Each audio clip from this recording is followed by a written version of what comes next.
Góðan daginn öllsömul. Þá er komið á 10. hluta Rautemjó.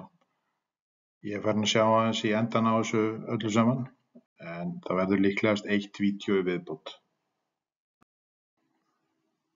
Staðan var þannig að í byrjun 9. áratugarins þá eru hinar fjölmörgu löggæslustofnanir allar að vinna í sínu horni. Þá er ég að tala um borgarlögguna eða NYPD, DEA, FBI, ATF, tollurinn og svo framvegis. En um leið og saksóknarinn Walter Mack nær að sameina krafta þessara löggæslustofnana, þá fara hlutirnir að gerast. Walter Mack fékk svigrúm og fjármagn til þess að taka löggur úr öllum þessum stofnunum, allar með sína uppljóstrara, með sínar eigin rannsóknir og til þess að búa til einhverja heild. Og allt snerist það að ná niður Rautemjó. Þegar Gatsi var stunginn, vantaði mann til að taka við hann sem kapteinn. Þrátt fyrir allt vesenið þá mat Gatsi það að DeMeo væri best til þess fallinn að gæta hagsmuna sinna og Castellano hann samþykkti það. Þannig sumarið 1981 er DeMeo starfandi kapteinn, tímabundið en engu síður ákveðin stöðuhækkun. Það eru vandræði að byrja strax þannig að í raun og veru bara leið hann í gerður á kapteinni þá að fara alls konar vandamála að koma fram. Til dæmis hjá Freddy Denome, en kjafturinn og hömluleysi hjá honum hafði oft komið, ekki bara honum heldur öllum hópnum í vandræði. Og kvöld eitt segir hann við nýja vin sinn, spilltu lögguna sem var ekkert spillt. Þá er ég að tala um hann að tvöfalda njósnarann, rannsóknar lögreglumanni Robert Gately. En Denome segir við hann að hann ætla að nauðga og myrða eiginkonu Kenny McCabe. Gately, tvöfaldur njósnari, og á þessum tíma hélt Denome að hann inni fyrir sig, en auðvitað lætur löggan félaga sinn Kenny McCabe vita af hótuninni. Það er vissulega regla hjá Cosa Nostra að ekki megi skaða lögreglumenn, dómara, saksóknara og hvað þá fjölskyldur þeirra. En hins vegar eru til í sögu mafíunnar þó nokkur dæmi annað, kannski svona undantekning sem sanna regluna. Langt líklegast er að Denome hafi bara verið að pústa og ekkert meint með þessari hótun sinni, en McCabe tekur að sjálfsögðu hótunina alvarlega. McCabe handtekur Denome, keyrir með hann á afskekktan stað og gerir honum það alveg ljóst að ef hann heyrir aftur eitthvað svipað, mun Denome vera myrtur. Og Denome, þetta er ólæs heimskingi, en hann er götulærður. Hann les út úr orðum McCabe að honum er alvara. Ef einhver veit hvenær menn eru tilbúnir morð, þá er það Denome. Þannig Denome hann bakkar og segist bara að vera að pústa og svona, hann ætli sér ekkert að láta verða af þessu. En þetta er fyrir DeMeo og hópinn, þá er þetta vissulega lán í óláni, því nú áttar Denome sig á því að Gately er ekki sá sem hann segist vera, því hann hafi ekki sagt neinum öðrum frá áætlun sinni að ráðast á frú McCabe. Eitt af því fyrsta sem DeMeo þarf að díla við sem starfandi kapteinn er að Denome hefur blaðrað alls konar hlutum við Gately sem fara auðvitað beint í lögguna. Í stað þess að taka trillingin á Denome, þakkar DeMeo honum fyrir að vera hreinskilinn, en sem betur fer gekk þetta allt saman ekki yfir í langan tíma. Það er ekki mikið af upplýsingum sem Denome var búinn að leka í Gately. Það er ekki bara Freddy Denome sem er til vandræða. Vito Arena og ástmaður hans, Joey Lee, gufuðu upp. Enginn hefur séð og enginn veit af hverju eða hvert þeir fóru. Þeir bara mæti ekki vinnuna, þeir eru hættir að hanga á Gemini-barnum. Tvíburarnir fara heim til þeirra og það er bara íbúðin tóm. Og enginn veit hvert þeir hafa farið. Þetta er óvissu tímar, en eitt er alveg víst að þetta lofar ekki góðu. Taugarnar eru nógu trektar fyrir hjá DeMeo og núna hefur hann að sjálfsögðu áhyggjur af því að Arena og Cairo séu komnir í vitnavernd. DeMeo hefur ennþá nokkra lögreglumenn á sínum snærum og þeir spyrjast fyrir hjá kollegum sínum hvort þeir viti eitthvað mafíuhómana. Þegar nöfnunum er rennt í gegnum kerfið kemur ekkert fram. Það er ekkert útilokað þeir séu komnir í vitnavernd, en engu síður ólíklegt. Þeir mega hugsa með sér að líklegast hafi þeir félagar ákveðið að stinga af frá öllu saman eftir handtökurnar hjá Borrelli og Denome í sambandi við Empire Boulevard málið. Og það reyndist vissulega vera rétt. Arena fannst eins og DeMeo væri að fara að hreinsa hús, nýtum alla lausa enda sem gæti þýtt ferð í Fountain Avenue landfyllinguna fyrir sig og ástmann sinn. Þess vegna ákveða Arena og Lia flýja til Flórida þar sem þeir hafa verið áður. Í Flórida fara þeir félagar aftur í grunnatriðin, brjótast inn og ræna einna helst vínbúðir. Eins og kom fram í seinasta vídeói þá hellir DeMeo sér yfir McCabe og Wilson í vitnaviðurvest fyrir utan kveðjupartí hjá Gatsi, eða Gatsi sem þetta fara í fangelsi. Þetta allt saman mjög neyðarlegt, sérstaklega þegar Kafteinn missir svona stjórn á sér, missir kúlið. Þetta lítur ekki vel út. Gatsi, hann var alveg vel pirraður út af þessu en svo frétti Doninn sjálfur þetta, Paul Castellano, og hann sendir Thomas Bellotti, hægri hönd sína og verðandi underboss til DeMeo til að aga hann fyrir athæfið. Alveg sama hvernig það þá áttu aldrei að tala á þessum nótum við lögregluna. Hvað þá einn, það gilda ákveðnar reglur það hvernig mafíusar eiga að tala við löggæsluaðila. Ef þú ert í Cosa Nostra þá mátt þú aldrei tala við lögregluna, ekki svona lengi nema hafi einhvern annan mafíusa með þér eða einhvern sem getur borið vitni það hvað fór ykkar á milli. Þannig verið að reyna að koma í veg fyrir að lögreglan nái að spilla mönnum.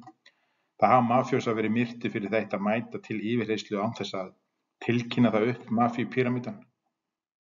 Segjum að þú sért hermaður fyrir einhverja af 5 fjölskyldunum og löggan vill tala við þig, þá verður þú að láta þinn næsta yfirmann vita sem væri þá tilfellið DeMeo væri þá Gatsi. Og alls ekki mæta nema þú sért með lögfræðing og svo framvegis.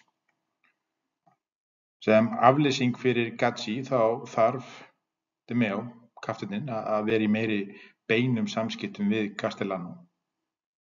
Castellano auðvitað alltaf glaður við að fá þessi þungu umslög en hann kaldari í öllu sinni viðmóti. Til dæmis eru þeir alveg hættir að hittast í villunni hans á Staten Island og DeMeo, hann skynjar þetta, hann ekki vitleysingur. Hann veit alveg að andrúmsloftið er þvingað. DeMeo hata að vera meðhöndlaður eins og annars flokks kafteinn. Honum fannst hann eiga skilið betri meðferð vegna þess að hann aflaði Castellano svo mikils fjár. DeMeo orðinn hræddur og það oft þannig með rándýr að þau eru aldrei eins hættulegu þegar þeim ógnað. DeMeo honum dreymir að myrða Castellano. Þrátt fyrir sína annmarka þá vissi DeMeo að hann geti treyst Denome hvað sem og deilir morðhugsunum sínum með honum. Hann veit betur en að láta hina í hópnum vita af þessu. Þeir getu lekið þessu út. DeMeo segir Denome að það gæti orðið nauðsynlegt að afmá Vasshaus en það var Castellano stundum kallaður af fjandmennum sínum, Waterhead. Þeir setja saman áætlun að myrða guðföður Gambino fjölskyldunar, hvorki meira né minna. Það vissulega erfitt að komast nú nálægt til að drepa Castellano án þess að vera drepnir sjálfur, af því að hann veit að ef það kemst upp að þeir hafi drepið Castellano þá verða þeir myrtir. Þú kemst ekkert upp með það að drepa guðföður án þess að fá leyfi frá ráðinu og hinum guðfeðrunum. Áætlunin sem þeir komu sér saman var að myrða Castellano og bílstjóra hans og nú hefðbundinn fylgdarmann Thomas Bellotti einhvers staðar á þjóðveginum. Þeir ætluðu að aka upp að hlið hans á mótorhjóli og fylla Lincoln-bíl Castellano af byssukúlum úr vélbyssu. Þar sem Freddy var vanur bifhjólamaður myndu þeir komast fljótt og örugglega í burtu og vegna hjálmanna með dökkum skyggnum gæti enginn borið kennsl á þá. Nokkrum sinnum í skóglendinu í kringum heimilið Denome í Shirley, Long Island, æfðu þeir árásina. Æfingarnar hjálpuðu Roy að losa þrýsting sem hann fann fyrir En aldrei til langs tíma því þrýstingurinn hélt áfram að aukast, meira en hann gerði sér stundum grein fyrir. Denome, satt að segja, honum leist ekkert á þetta. Hann var heimskur en ekki svo heimskur að halda að þeir geti drepið einn valdamesta glæpon í heiminum og komist upp með það. Hins vegar þekkti hann vin sinn Demeo mjög vel og grunnaði að hann væri aðeins að fá útrás fyrir reiði sína með þessu öllu saman. Sem betur fer kannski fyrir þá allavega, þá hafði Denome rétt fyrir sér. Demeo var bara að pústa og ekkert varð af morðinu. Í júní 1981 hefur mafíumeðlimur úr Bonanno fjölskyldunni samband við Demeo. Bonanno maðurinn sakar viðskiptafélag Pari Testa, sem var yngri bróðir Joey Testa, að vera rotta. Þetta þung ásökun, málið bókstaflega dauðans alvara. Þótt einhver haldi fram að viðkomandi sé uppljóstrari því það ekki að því sama sé rétt. Þetta sérstaklega viðkvæm staða þar sem annar innvígður mafjósi kom með þessar ásakanir. Það skiptir ekki máli hans úr annarri fjölskyldu. Ef mafjósi kemur með svona ásakanir þarf alltaf að fara ákveðið ferli. Pari Testa, hann gegnir lykilhlutverk í Demeo-hópnum og ómissandi starfsmaður. Þannig sönnunargögnin þau verða að vera sannfærandi. Demeo ætlar ekkert að losa sig við yngri bróður Joey Testa nema að það sé alveg 100% að hann sé rotta eða þessi félag hans. Það gæti auðvitað farið svo að Pari Testa myrtur þótt hann vissi ekki af meintum svikum félagsins. Sem kapteinn þá ber Demeo ábyrgð á Pari Testa og þarf að fallast á sit-down eða opinberan fund. Fundurinn var haldinn á Art Steiner, sem veitinga- og afgreiðslustöð fyrir vörubíla á mörkum Flatlands og Canarsie í Brooklyn. Óhætt er að segja að fundurinn hafi ekki farið vel, en Demeo missir kúlið sem ekki í samræmi við stöðu hans sem kapteinn og það verður allt vitlaust hana. Bonanno menn, þeir ákveða að gera ekkert meira í bili en þótt allir séu hræddir við Demeo-hópinni ekki eins og aðrar fjölskyldur eigi ekki sína útgáfu af Demeo. Það fullt af náungum í Bonanno-hópnum sem myndi ekki hika við að skjóta hann út á götu. Já, jú, þeir myndu kannski hika við það, en þegar allt kemur til alls þá myndu þeir gera það. En já, á fundinum, það verður allt vitlaust eins og ég sagði áðan. Samkvæmt vitnum lá við skotbardaga fyrir utan veitingastaðinn, en meira að segja Demeo vissi betur heldur en að draga byssu undir þessum kringumstæðum. Það að minnsta kosti gott að enginn var drepinn fyrir utan Art Steiner þennan dag því lögreglumenn úr bílaþjófadeildinni voru að njósna á, tóku myndir og vídeó af hópnum. Rannsóknarteymi liggur við myndunum og tengja saman nokkra óljósa punkta. Þeir sjá Borelli og Denome sem voru handteknir vegna bílaþjófamálsins í Jersey, það tala um Empire Boulevard málið. Og þeir sjá einnig, sem kannski mikilvægast í þessu öllu saman, að Demeo klárlega yfirmaðurinn, hann mikilvægasti maðurinn á vettvang. Það eru allir einhvern veginn að tippa á tánum nálægt honum. Og á þessum tímapunkti þá héldu þeir að Pari Testa væri í raun og veru foringinn í þessu öllu saman. Aðeins nokkrum dögum seinna eftir þennan dramatíska fund með Bonanno-mönnunum Anthony Center handtekinn með hlaðna skammbyssu og kókaín í neysluformi. Þannig að málum vexti að nágranni Centers úr Canarsie hringir í Gemini Krána og biður Center. Granninn segir að það sé eitthvað ólíka gengi að hanga fyrir utan húsið hans með dólgslæti, brjótandi flöskur, mígandi á húsið og eitthvað bara svona vandræða unglinga kjaftaði. Center á þessum tíma búinn að kóka sig vel upp og tekur lykla bifreið sem Denome á og án þess að láta hann vita og brunar heim til sín. Lögreglumenn á vakt verða varir við ofsaakstur en ná ekki að stoppa bílinn fyrr en hann kominn að húsi Centers. Þetta eru 2 reynslumiklir lögreglumenn með meira en 2000 handtökur sín á milli. Þeir sjá strax að Center undir áhrifum og með þetta krimma lúk. Nágranni sem hringdi í Center situr í bílnum og virkar mjög stressaður. Eflaust hefur hann hugsað, hvaða atburðarás var ég að koma á stað? Center það klikkaður að hann geti alveg kennt nágrannanum þetta allt saman. NYPD reynsluboltarnir fatta að þeir eru búin að landa hákalli. Þeir leita í bílnum og finna skambyssu og einhver 10 grömm af kóki. Nágranninn verður svo stressaður að hann gargar móðursýkislega á löggurnar. Þetta er mín byssa, þetta er mitt kók, handtakið mig. Svo til að toppa þetta allt saman reynir nágranninn að múta löggunni til að handtaka sig og sleppa Sender. En ekki nóg með að Sender sér böstaðir með byssu og kók, þá finna löggunnar svarta okurlánarabók sem Denome átti í hanskólinu. Þetta gæti ekki verið meira klúður. Löggunnar þær handtaka sjálfsögðu Sender og fara með hann á næstu lögreglustöð sem er í Canarsie. Canarsie hverfið í Brooklyn er á þessum tíma hálfgert mafíu hverfi, Cosa Nostra með mikil ítök á svæðinu. Þegar verið er að bóka Sender kemur reiður varðstjóri askvaðandi og skipar löggunum að gjörsamlega taka handtökin af hinum handtekna. Varðstjórinn dregur löggunnar inn í yfirheyrsluherbergi og hellir sér yfir þá. Hvað djöfulin eru þið að handtaka vin minn og svo framvegis. Gríman er farin af, spillingin gerist ekki mikið augljósara en þetta. Það nokkuð ljóst að varðstjórinn var á launaskrá.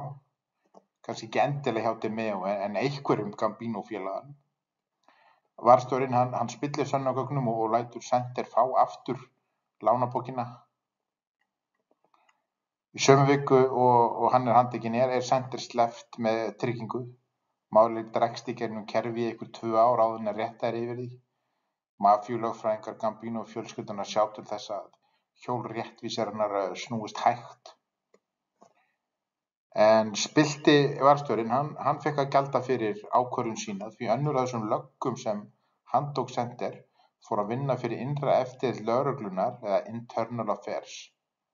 Eitt af hans fyrstu verkum sem rannsakandi var að kalla varðstjórann inn til yfirheyrslu og endanum neyddist sá CNN til að segja af sér. Líklega spillti varðstjórinn þokkalega frá þessu öllu saman, allavega betur en kollegi hans Peter Calabro sem var myrtur þetta leyti. Seint í júní 1981, nokkrum vikum eftir handtökuna á Sender, eru leynilögreglumenn að njósna verkstæði sem Paritesta rekur fyrir Demeo. Þeir taka eftir bíl með 3 grunsamlegum mönnum. Mennirnir keyra upp og niður götuna mörgum sinnum eins og þeir séu að leita að einhverju. Þetta er óneitanlega grunsamleg bifreið, þannig lögreglumennirnir setja ljósin á og ákveða að stöðva bifreiðina. Grunsamlegi bíllinn hann stoppar ekki, gefur í og eltingaleikur hefst, niður umferðarþungar götur og yfir troðin bílastæðisplön. Seinna kemur það í ljós að þremenningarnir hefðu verið að elta konu sem var að borða hádegismat með vinum á mjög dýrum veitingastað. Þannig að þeir meta hana sem mögulegt auðugt fórnarlamb þegar hún ók af veitingastaðnum á glænýjum Mercedes-Benz. Það var góðgild ástæða fyrir því að þessi 3 einstaklingar vildu ekki stöðva fyrir löggunni. Þeir voru allir vopnaðir með eiturlyf og í þokkabót á stolnum bíl. Þrátt fyrir að þeir reiknuðu ekki með því að komast undan náðu þeir að henda úr bílnum byssunum og eiturlyfunum. Þegar það var búið hægðu þeir á sér og gáfust upp. Kjölfarið eru þeir handteknir og færðir upp á stöð. Þar komast menn að því að 2 þessara manna eru engir aðrir heldur en Vito Arena og Joey Lee. Á þessum tíma var löggan og mafían að leita en sem betur fer náðu þeir fyrrnefndu í raskatið á þeim. Á þess að mafían eða löggan vissi þá var Arena búin að vera í New York, á New York svæðinu í þó nokkurn tíma. Ástæðan fyrir að hann og Joey Lee stungu af til Florida á þessum tíma var það að þegar Dominic Montiglio stingur af til Kaliforníu, þá hugsaðar Arena með sér bara fokk, hann er komin í vitnaverð. Það er, hann fekk ekki að vita ástæðuna fyrir því að hverju Montiglio hefði farið. Þannig hann heldur bara Montiglio er að fara að bera vitni og þá erum við bara búin að vera. Þannig hann stingur af til Florida. En segja má að Arena hafi hann oftúlkað ástæðu þess af hverju Montiglio hvarf. Hann hafði ekki hugmynd að Montiglio hafi stungið af til að losna við ofríki Gatsi frænda síns. Arena og Joey Lee þeir áttu erfiðara með að krymmast í Florida voru ekki með réttu samböndin því þú þarft ekki að selta einhverju það sem þú stelur. En þeir ákveða að koma aftur á til New York og búa á móteli á Long Island, stálu bíla og rændu tannlækna á læknastofum. Ákvörðun þeirra að ræna Mercedes-bifreið konunnar þetta kvöld var glæpur framinn í skyndingu. Maðurinn sem var með þeim var gamall viðskiptafélagi Arena. Óttalega nobody með engin tengsl við mafíuna enda gátu þeir eðlilega ekki nota þau sambönd þar sem þeir voru eftirlýstir af mafíunni. En þetta óneitanlega skrítin ákvörðun að koma aftur á þessar slóðir. Það var einungis tíma spursmál hvenær löggan eða mafían myndi finna þá á New York svæðinu. Skötuhjúin Arena og Joey Lee voru með ágætis viðskiptamódel. Þeir mættu fyrirvaralaust á tannlæknastofu rétt fyrir lokun. Joey Lee fór einsamall inn og kvartaði yfir tannpínu eða öðrum kvillum sem þörfnuðust bráðameðferðar. Grannur eiturlega fíkill eins og Joey Lee leit alltaf út fyrir að vera veikur svo þetta var nokkuð gott plott. Arena sem kæmi þá inn þóttist vera áhyggjufullur faðir Joey Lee. Því næst drógu þeir fram byssu, bundu lækna, hjúkrunarfræðinga og sjúklinga og tækju peninga allra og stundum lyklana á bílnum þeirra. Arena var með sambönd hjá heildsala sem seldi mjög dýran tannlæknavarning á svörtum markaði. Það ástæða fyrir því af hverju tannlæknar eru svo dýrir. Það ekki bara út af tímakaupinu sem jú vissulega gott en þessi efni sem tannlæknar nota eru sumt þyngdar sinnar virði í gulli þannig þessi tannlæknaskor þeirra skildi eftir sig drjúgan skilding. Þrátt fyrir sína annmarka þá var Arena götulegur með svarta belti í glæpum. Hann hafði vit á því að halda sig fjarri öllum sem tengdust eitthvað DeMeo eða mafíunni yfir höfuð. Varnaglarnir voru margir. Freddie DeNome var alvarlega íhugað að drepa lögreglumanninn Kenny McCabe og fjölskyldu hans og þegar DeMeo drap Mongi Torre og vin hans Skutoro á verkstæðinu þá hafði Arena ákveðið að hann yrði að skera á öll tengsl við hópinn.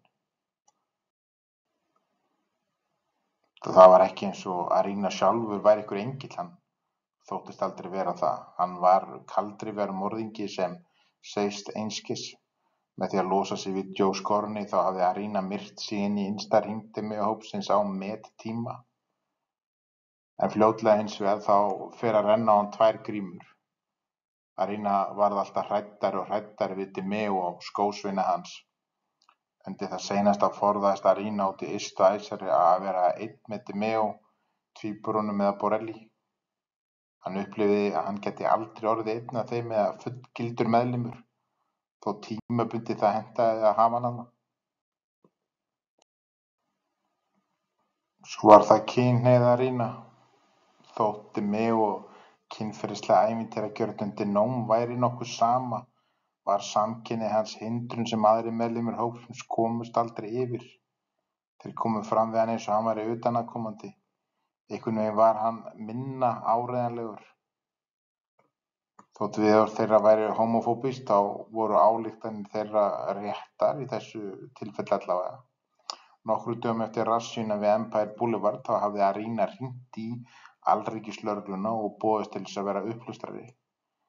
Arena fékk uppljóstrunarnafnið Harry og FBI beið spennt eftir því að heyra í honum. Þeir vissu í raun og veru ekkert hver hann væri en vissu það að hann bjó yfir mikilvægum upplýsingum. Með því að gefa FBI ákveðnar upplýsingar mafíuna og nöfn DeNome og Borelli var Arena að tryggja sig fyrir framtíðar ákæru. Ef rannsóknin á Empire Boulevard leiddi til hans, gæti hann komið fram sem Harry sem væri þegar byrjaður að semja við stjórnvöld. Slíkt fyrirkomulag gæti orðið honum til refsiminkunar. Nú eftir handtöku í Brooklyn hringdi tækifærissininn Arena aftur í sama FBI fulltrúa og gaf upp sitt raunverulega nafn. Ég get sagt þér hluti sem þú hefur ekki einu sinni dreymt sagði Arena við áhugasaman fulltrúa. Í von að FBI myndi bjarga honum úr þeirri vanda sem hann var í, samþykkti Arena fund. En á meðan í stolnum bíl sem Arina var að nota fann lögreglumaðurinn sem handtók hann, Jerry Friedman, albúm sem innihélt kynferðislegar ljósmyndir af Arina, Joey Lee og öðrum körlum. Arina gerir þá ráð fyrir því að ef hann starfar ekki með löggunni myndi þeir kúga hann með ljósmyndunum, jafnvel deila þeim með mafíunni. Slíkt væri þýddi bara bein leið inn í Fountain Avenue landfyllinguna.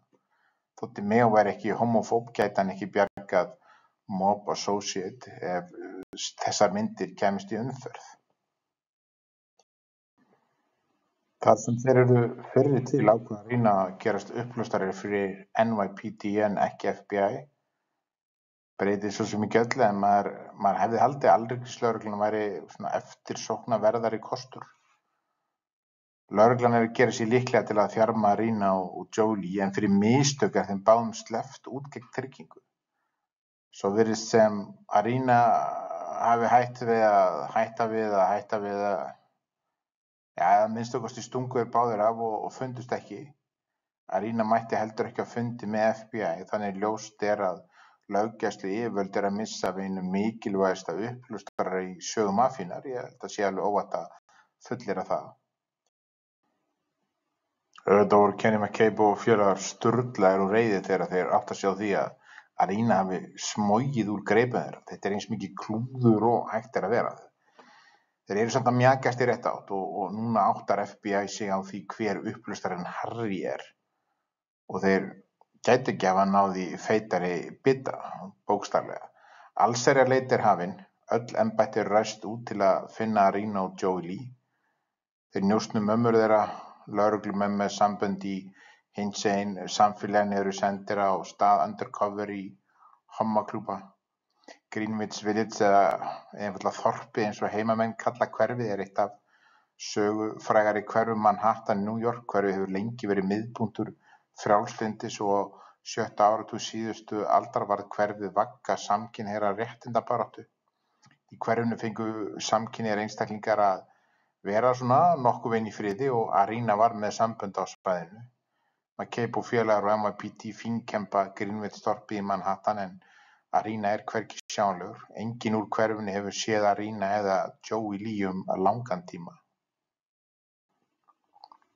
Lögreglan heldur áfram að beita DeMeo og hinum í hópnum þrýstingi.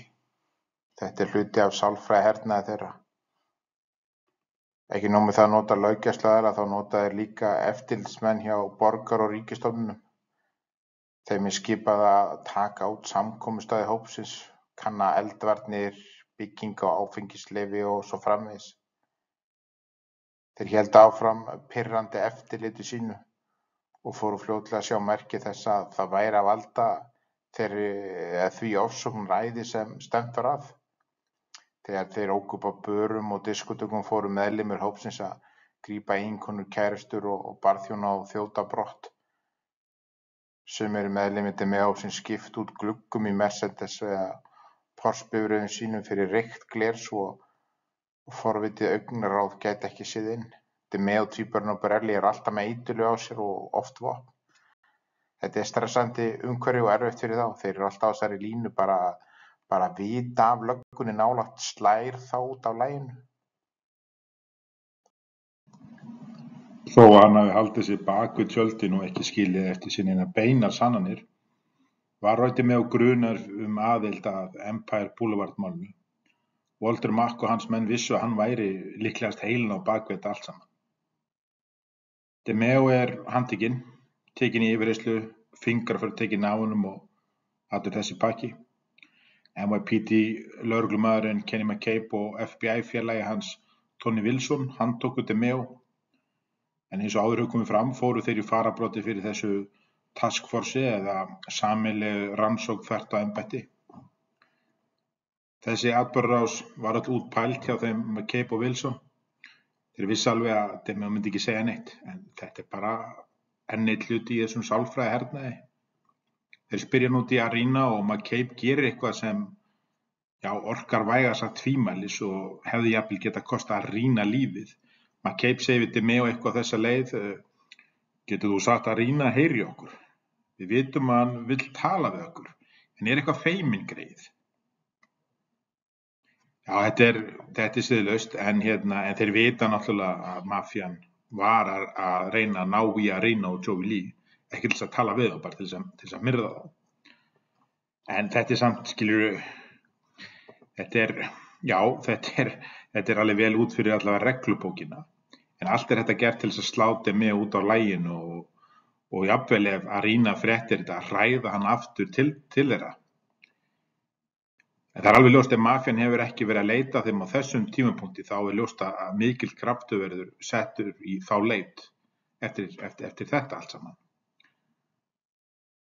Þetta voru slæmar fréttir fyrir DeMeo og ekki bara vegna þess að Arena gat staðfest hann sem yfirmann hópsins. Arena var líka sjónarvottur að Falcaro Daud morðunum. Hann hafði hjálpað til við hreinsunarstörfin eftir Mongitore og Skutoro morðin. Hann hafði séð nakta sundur þetta líkama í Gemini-kránni og tekið þátt í Gemini-aðferðinni. Arena vissi meira en nóg til þess að útvega DeMeo lífstíðarmiða í fangelsi. Á meðan DeMeo gerði sig grein fyrir því að hann yrði að finna Arena áður en lögreglumenni gerða, sagði hann við McCabe: "Ég þekki engan Arena, því miður." Sálfræðihernaðurinn heldur áfram. Lögreglufulltrúi að nafni Wendling, sem var hluti líka af Walter Mack taskforcinu, hann gerir sér ferð í Gemini-krána og segir við DeMeo að Píla Frósja væri að skvíla og segir að DeMeo sé hluti af eiturlyfjahring í New Jersey sem flytur inn heróín. Þetta er lygi. Í fyrsta lagi rottaði La Frósja aldrei og DeMeo átti engan hlut í þessum umtala eiturlyfjahring. Það var Manhattan-hópurinn, og John Gotti og bræður hans og fleiri sem fluttu inn heróín frá Sikiley og seldu það hana í New Jersey í Fuck Paul Castellano. DeMeo er brugðið og segir Wendling að svona kjafta getur orðið til þess að hann verði myrtur. Eiturlyfjasala fyrir opnum tjöldum er dauðasynd fyrir mafjósa. Wendling hins vegar grottir og svarar ískalt: "Ég veit, Ormi mín, ég veit það og ég vona að slíkt gerist." Svona hótanir voru ekkert nýjar á nálinu. DeMeo vissi vel að þessum löggum var ekki hægt að spilla. Núna veit hann að það er ekki hægt að treysta því að þeir spili eftir reglunum. Þetta er alveg ný áskorun fyrir DeMeo og alla hinna mafjósana. Þessar löggur í Walter Mack hópnum, þeir eru bara, þeir svífast einskis. Þetta eru spila ekki eftir þessum hefðbundnu reglum og gera allt til þess að ná þeim. DeMeo verður að gera eitthvað, hann þarf að lægja öldurnar. Ég vona að það muni draga úr þrýstingi frá löggæsluyfirvöldum. Skipar DeMeo, Freddie DeNome og Henry Borelli að játa sig seka í Empire Boulevard málinu. Að undanskildu minniháttar máli gegn Pari Testa höfðu meðlimir hópsins alltaf farið fyrir dóm áður og alltaf unnið. En DeMeo var að veðja á að FBI í New York og kannski hinn embættin myndu taka þessa tvo sakamenn, láta það duga og snúa sér svo okkur öðru. Þeir voru ekkert sátti við þetta, DeNome og Borelli, en þeir urðu náttúrulega bara að fara eftir því sem bossinn segir og það er akkur það sem þeir gera. Þeir játa sig seka og vonast og reyna að semja einhver dóm við yfirvöld. DeMeo var búinn að ráða einn besta lögfræðing New York borgar, Fred Abrahams, til sín. Þetta er frægur mafíulögfræðingur og margir hans skjólstæðingum voru einmitt Gambino-menn. Abrahams, hann segir DeMeo að FBI hefur tekið viðtölu meira en 100 vitni og málið er sterkt ef þau eru kölluð inn og vera réttarhöld og öll látin bera vitni er óneitanlega mikill skítur að fljóta í áttina að DeMeo. Hvorki Freddie DeNome eða Henry Borelli vildu afsala sér rétti sínum til réttarhalda. En aðeins Borelli þorði að kvarta eitthvað. Á þessum tíma er Borelli einna hættulegustu mönnum New York borgar. Við erum að tala fjöldamorðingja með ótal glæpi á samviskunni. En jafnvel svona grimmur náungi eins og Borelli, hann hefur þó vitað því að fara ekki gegn DeMeo. eins og hann hafði margoft sagt við vin sinn Dominic Montiglio, það ekki hægt að drepa Roy Albert DeMeo. En staðan þá sú, 33 ára gamall, myndi Borelli gefa upp nokkur ára frelsi sínu án baráttu. Samkvæmt sáttaboði sem saksóknarinn í Newark höfðu rætt við Fred Abrams, gæti Borelli verið dæmdur í 5 ára fangelsi og þyrfti líklega að afplána helming þess, við erum að tala 2,5 ár. Þetta ekkert mjög mikið hár dómur en hár í því samhengi að það voru ágætis líkur að þeir myndu sleppa við refsingu. Denome stóð frammi fyrir sömu refsingu, hann rólegri. Denome var alltaf algjörlega 100% trúr DeMeo sem hafði bjargað honum úr öskunni. Eins og Denome hafði oft sagt, vinur minn Roy gerði hann að heiðursmanni, gerði hann ríkan og borgaði meira segja fyrir að laga honum tennurnar. Þeirra samband var eins og samband tveggja bræðra, hispurslaust og hreinskilið en umhyggjusamt á sinn skrýtna hátt. Og hann myndi sitja inni í 20 ár fyrir DeMeo, alveg 100%. 4. ágúst 1981 fóru Borelli og Denome í alríkis dómshúsið í Newark og játuðu sekt sína. Þeir sögðu Vincent P. Buono, alríkisdómara að starfsemin við Empire Boulevard hafi verið þeirra hugmynd, þeirra sök og hafði aðeins varað í nokkra mánuði. 2 mánuðum síðar voru Borelli og Denome dæmdir í fyrirsjáanlegt 5 ára á fangelsi. Dómarinn fyrirskipaði að þeir eru teknir varðhald tafarlaust og hófu afplánun sína. Það kom í ljós að málatilbúnaður saksóknarans var ekki eins sterkur og menn héldu. Að einhverju leyti náðu þeir að blöffa hina sökuðu. Rannsóknin á Empire Boulevard hafði stöðvast við Borelli og Denome. Vito Arena var enn á flótta og hafði komist 2-faldan njósnara í hlutverki spilltrar löggu áður en Denome ljóstraði upp eitthvað alvarlegt. Þrátt fyrir ágæta dómsniðurstöðu DeMeo-hópurinn veikari en áður. Borelli og Denome voru ómissandi hluti af starfseminni og þá var ekki hægt að leysa af hólmi. Það auðvelt að vera vitur eftir á, en það nokkuð ljóst að þetta var ekki góð hugmynd. Þetta var ekki góð lending hjá DeMeo að skipa þessum undirmönnum sínum að gefast upp. Þeir hefðu líklega sloppið. Allt þetta ár, 1981, búið að vera alveg ömurlegt fyrir DeMeo. En loksins koma góða fréttir. Gatsi fær ný réttarhöld eftir að komast upp formgalla í þeim fyrri og gæti losnað fyrr úr fangelsi. Ekki nóg með að McCabe og félagar sé að skrúa upp hitann, þá eru Gambino mafíumeðlimir farnir að forðast DeMeo. Castellano, hann tala varla við hann lengur og DeMeo upplifir útskúfun. Hans Gatsi getur komið honum aftur í mjúkinu á Castellano. Þar sem Gatsi búinn að sitja í fangelsi rúmt ár fyrir Eppolito-morðin, þá hann illa staddur fjárhagslega. DeMeo ákveður að greiða lögfræðikostnaðinn sem fylgir þessum nýja málarekstri og við erum að tala 10 milljóna núvirði. DeMeo afhenti persónulega nýjum lögfræðingi í málinu peningana í brúnum pappírspoka.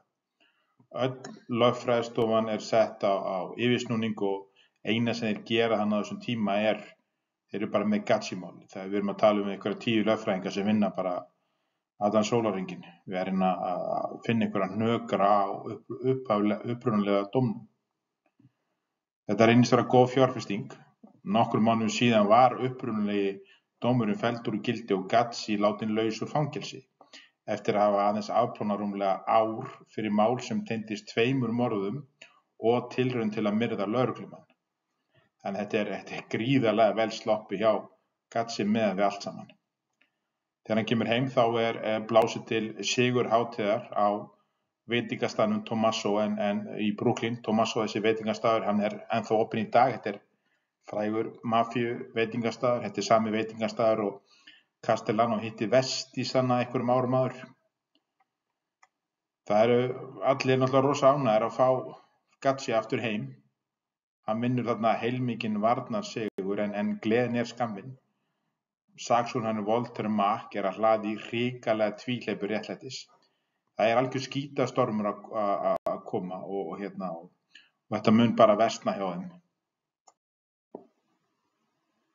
Í desembermánuði 1981 saksóknarinn og stríðshetjan Walter Mack á reunion með gömlu félögunum sínum úr Víetnam. Flestir lifa þessir uppgjafar hermenn nokkuð eðlilegu lífi en reynslan úr stríðinu hefur svo sannarlega haft sín áhrif. Endurfundur sem þessi gefa Mack heilmikið en hann annars hugar þetta kvöld. Hryllingurinn frá Brooklyn en ekki Víetnam hefur alla hans athygli þessa dagana. Strax á 9 ári fær Mack stærri fjárhagsáætlun og ræður til sín fleiri rannsakendur þvert á öll embætti. Gambino sveit alríkislögreglunnar upptekin af því að rannsaka John Gotti og heróínhring sem hann stendur fyrir. Walter biður FBI 6 fulltrúa en fær neitun. Mack hringir út allt til að fá menn til að setja pressu á FBI og þeir samþykkja að lokum að lána yfir til hans þrautreyndan fulltrúa að nafni Arthur Ruffels. Ruffel þessi ljónharður náungi, 47 ára gamall með mikla reynslu, gamall langgönguliði og hnefaðleika maður. Þetta hörkutól. Ruffels þessi, hann var svona semihættur á vettvangi þar að segja. Hann vann sem ráðgjafi FBI ásamt því að þjálfa aðra fulltrúa en honum leiddist kennslan. Honum langaði að komast út og fara aftur í grunninn. Þannig eftir nokkur ár sem ráðgjafi og lögreglukennari við FBI vildi Ruffels komast aftur út í smá action og þess vegna guðslifandi feginn þegar honum var boðið að vinna í taskforceinu eða leynilögreglusveitina hans Walter Macks. Og mér er svo gaman að tala svona löggur af því að það er svolítið erfitt að vera að tala þetta viðfangsefni, sannir glæpir, án þess að glorifæja menn eins og DeMeo sem ég persónulega sé vil alls ekki gera. En menn eins og Arthur Ruffels, þetta eru hetjurnar í þessari sögu. Á þessum tíma, fyrripart 1982, þá eru allir í verkefnahópnum alveg ljóst hver DeMeo er. Pari Testa, sem var upprunalega aðalskotmark hópsins, núna settur til hliðar. Þeir vita alveg að hann bara frontur, þetta bara leikbrúða í höndunum DeMeo. Og fyrir aftan DeMeo svo Gacci og svo kemur engin annar en Paul Castellano. Þannig nú markmiðið alveg ljóst. Það var ná DeMeo, svo Gacci og vonandi guðfaðirinn sjálfur, vonandi mun hann falla í kjölfarið. McCabe hann fullyrir að DeMeo-hópurinn sé sá hættulegast í sögu New York-borgar. Allavega síðan Murder Inc. var og hét á 5. áratugnum. Við erum ekki að tala 1 eða 2 geðsjúka morðingja. Hver einasti meðlimur hópsins morðingi, segir McCabe við Walter Mack og lögfræðingana í verkefnahópnum. Walter Mack áttar sig á því að það hefur ekki verið lögð nógu mikil áhersla að rannsaka DeMeo-hópinn og á það við öll embætti bara. Hann nær að sannfæra sína yfirmenn að keyra þurfi af öllu afli á DeMeo og lærisveina hans og ákveður að gefa Mack enn meira svigrúm til þess að ná þessum djöflum. Hann núna loksins eftir meira en áratug af viðbjóði skal taka niður DeMeo-hópinn. Á þessum tíma hafði sögusmettan og fyrrum besti vinur Dominic Montiglio, Matti Reka, ákveðið að gerast uppljóstrari, en hafði aldrei minnst neitt á DeMeo. Mack og verkefnahópurinn nær að tengja Reka við DeMeo og byrjar að setja þrýsting á uppljóstrarann.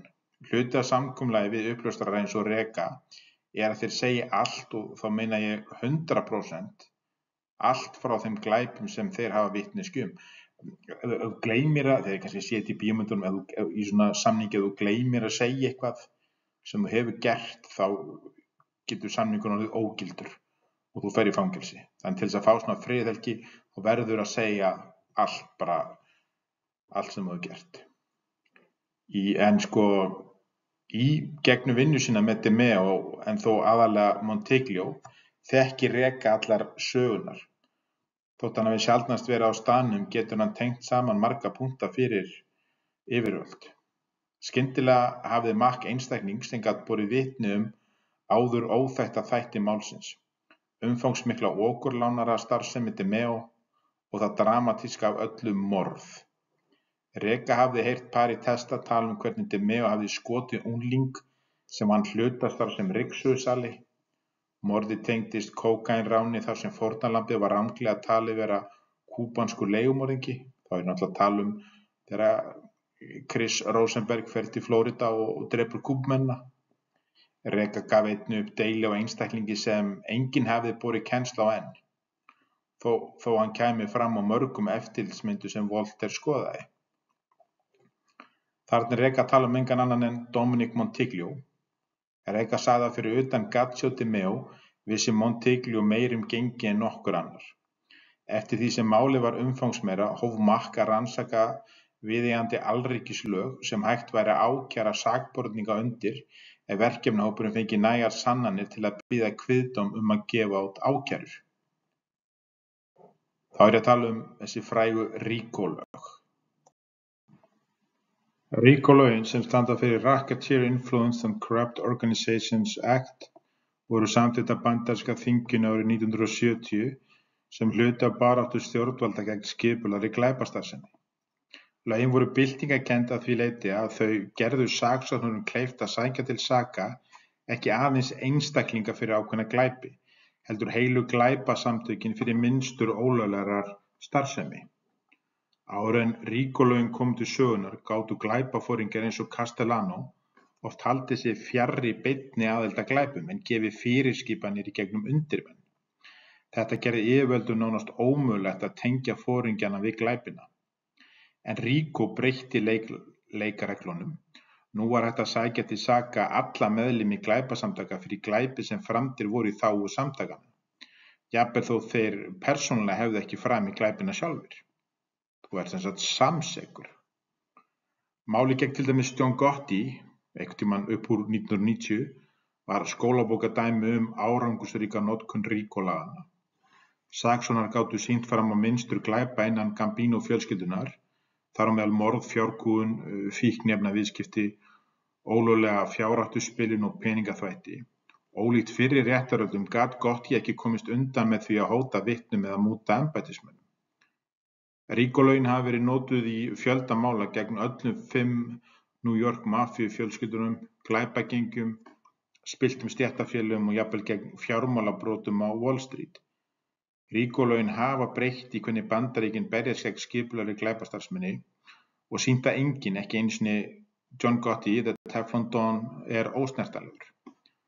Walter Mack tekur hann ákvörðun, hann ætlar að keyra á RICO gegn DeMeo-hópnum og vonandi í kjölfarið æðstu yfirmönnum Gambino fjölskyldunar. Í gegnum RICO-lagapakkann þá verður rannsókn Walter Mack mun auðveldari. Til dæmis vitni.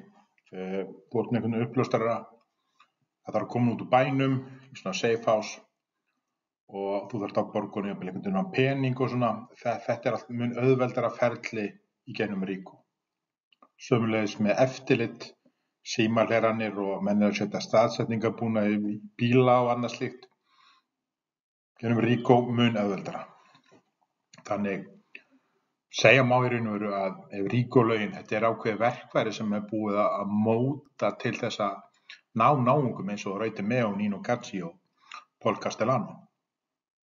Annað líka sem þessi lög gera er það að þú mátt enduropna mál sem niðurstaða hefur verið fengin í. Tökum dæmi Katz-máli, Borelli var sýknaður í því máli. Þannig að sem Mack gæti gert, hann gæti tekið aftur upp Katz-málið og hann myndi ekki kæra hann alveg fyrir sama glæp en hann myndi raun og veru gera það en hann myndi bara kalla glæpin annað. Þarna núna erum við að tala morð fyrir skipulögð glæpasamtök sem er mafía. Og þá er það í raun og veru annað mál og það er fyrir alríkið. Og sakfellingar hlutfall fyrir alríkisdómstól er mun hærra en hjá til dæmis héraðsdómstól. Þannig að það mun hagstæðara fyrir yfirvöld að draga mafíósana fyrir rétt hjá alríkinu heldur en í héraðsdómstólum. Og það er þannig að Walter Mack hann fer að skoða gömul mál og skoða meðal annars Quinn-málið Og þegar þeir myrða Quinn og Cherry Golden á sínum tíma þá eru þeir með frænda Quinn sem mannafnið Bennett. Hann er með þeim í ráðum og hjálpar þeim í raun og veru að lokka hann til sín.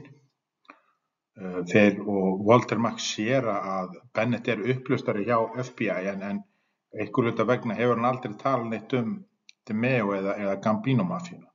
Hann hefur verið að gefa hérna alríkislögreglunni bara einhverja svona smáfiska. Hann hefur líklegast ekki þorað að gefa upp DeMeo. Þannig Mack og félagar þeir mæta í fangelsið og hitta Bennett og þjarma að honum og lokum lætur hann til leiðast. Hann ákveður að samþykkir að bera vitni gegn DeMeo. Þannig núna er Walter Mack komið með 2 vitni, Matti Rega og Bennett, til þess að bera vitni.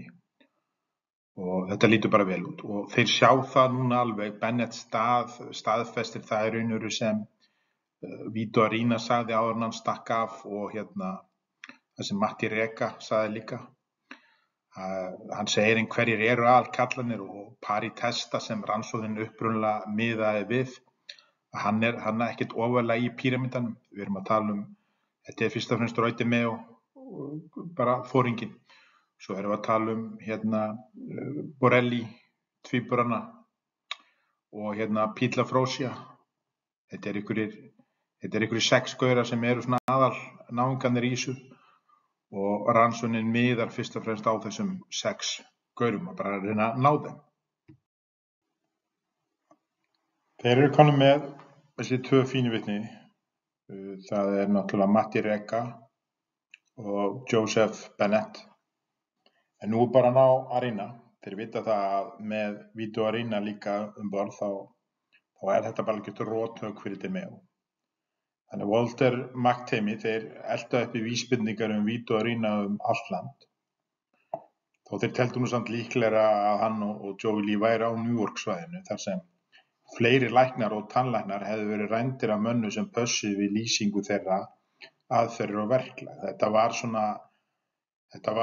svona hans svona hvað maður að segja memo, þetta var svona hans aðferð Arena að ræna tannlæknastofur.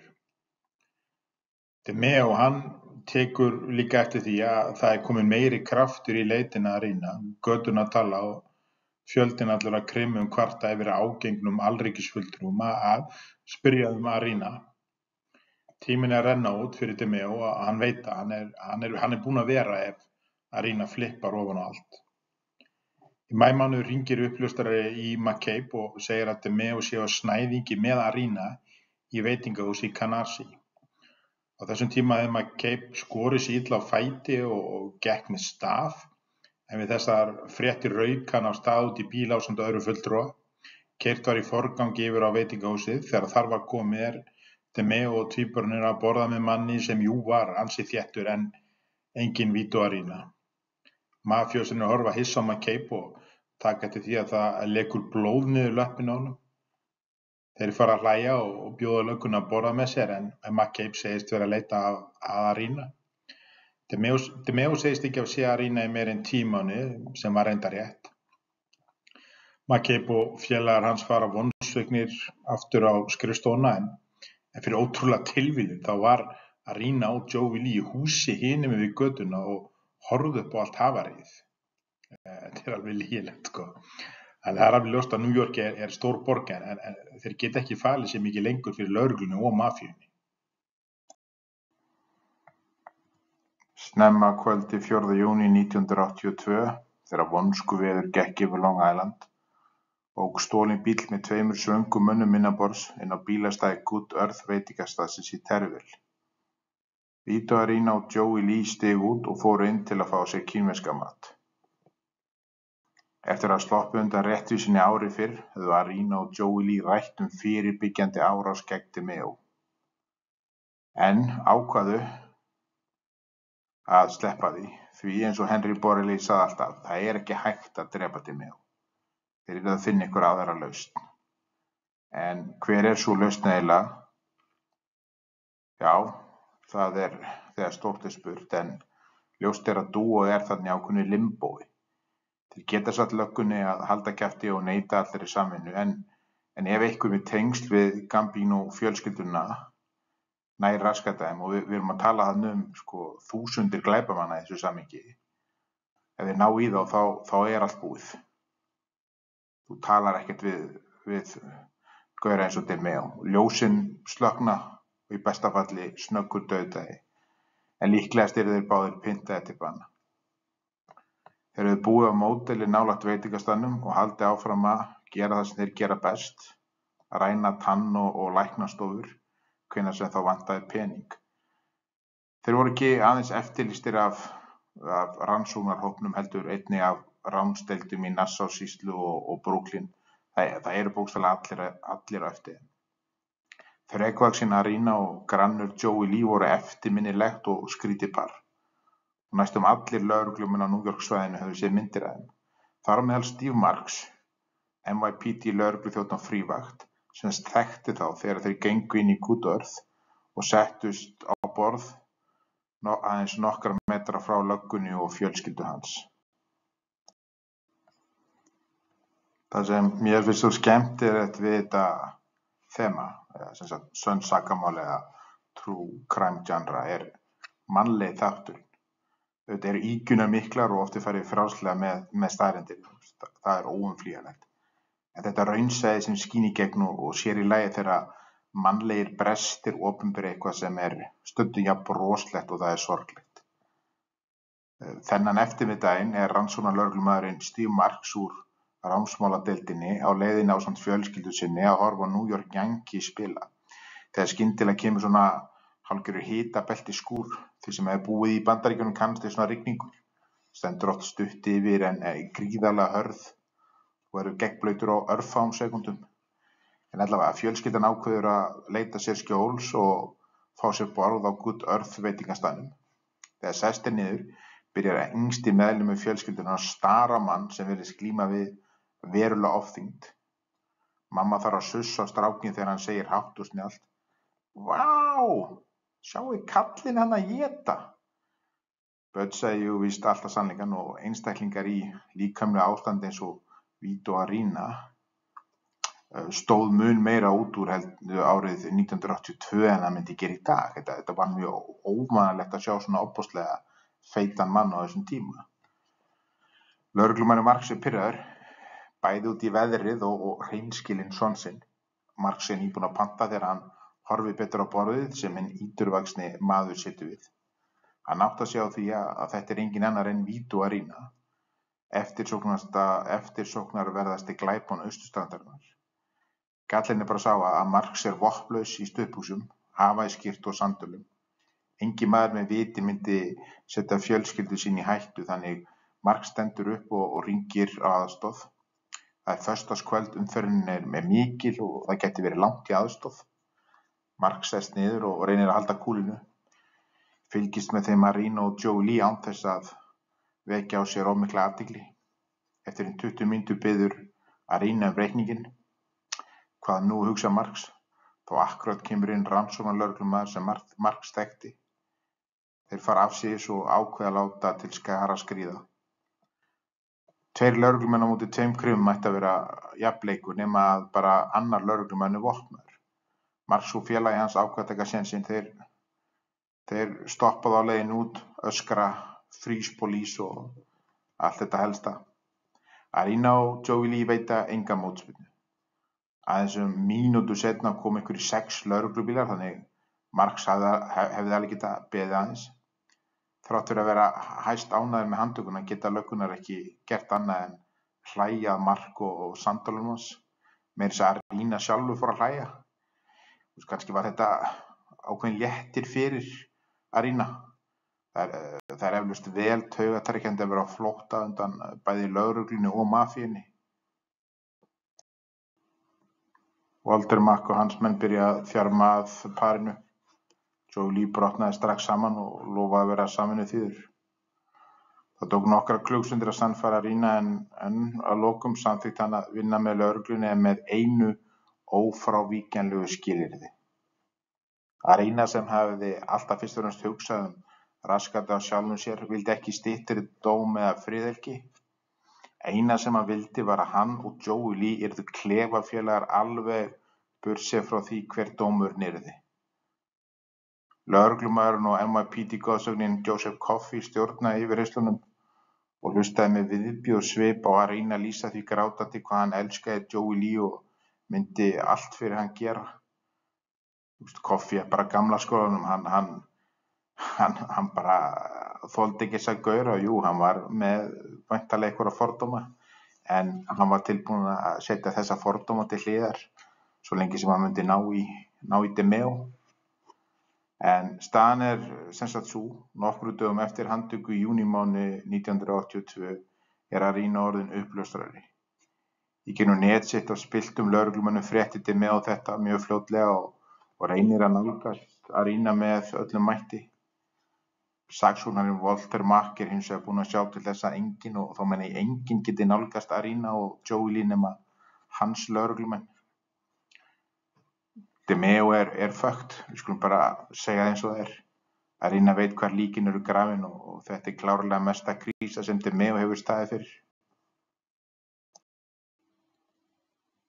Nokkrum dögum síðar leiddi Arena Joseph Coffey og aðra meðlimi Mack-verkefnahópsins að bryggju nálægt Santa Monica á Long Island og benti á svæðið þar sem lík Scorny lá á hafsbotni.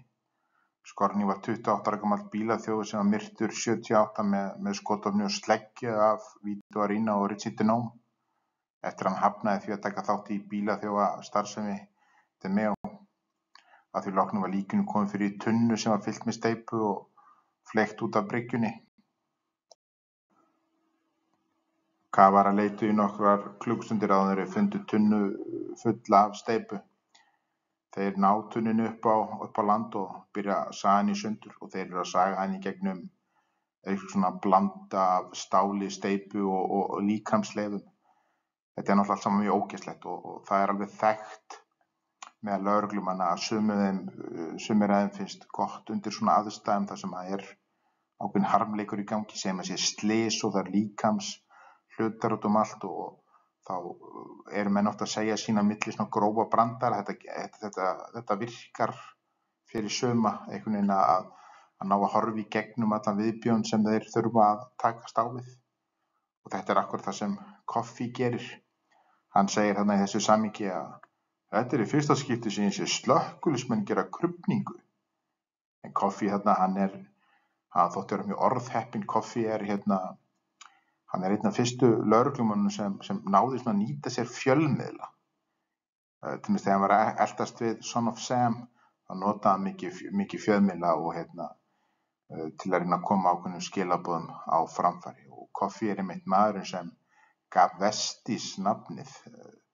Að hann talaði, þeir hét ekki neitt sko, þetta var bara, þeir voru að tala oft um það sem bara West Side Gang en hann gaf þeir nafnið Vestis og það festist. Þannig Coffey, hann var góður í kjaftinum og Coffey meðan þetta var allt í gangi þá beið hann á veitingastað og búinn að fá sér nokkra koktela eins og sönnum Íra sæmir. Svo kemur kafari upp á yfirborðið og afhendir réttmeinafræðingi steypubút sem hefði fallið af tunnunni þegar var verið að draga hann upp á land. Steypubúturinn virtist umlykja mannsbein. Þá byrjar meistari Coffey að syngja The thigh bones connected to the hip bones connected to the backbone. Þetta frægt barnalag, en Coffey var alltaf klikkaður. Frábær lögga en nettruglaður. Það var ekkert mál að bera kennsl á líkið sem Scorny, hann hafði verið grafið með hendurnar krosslagðar yfir brjóstið. Undir annarri beinagrinda höndinni í gallabuxavasa var veski sem innihélt nokkur vel varðveitt skilríki. Arena hafði nefnilega vit á því nokkrum árum fyrr að hugsa vel langt fram í tímann. Hann hafði viljandi sett veskið sem innihélt skilríkin hans Scorny og af hverju gerði hann það? Jú, hann var að hugsa einhvern tíma myndi hann þurfa að nota þetta sem tromp ef hann í böstaður. Þá geta hann vísa lögreglunni á líki gegn því að fá eitthvað í staðinn og það akkurat sem gert. Það hefði alveg verið erfitt fyrir lögguna að sanna sanna af hverjum þetta lík var. Þetta er töluvert fyrir DNA rannsóknir. En handtakan hana, það er allt loksins, er einhvern veginn alltaf gangu upp hjá löggunni.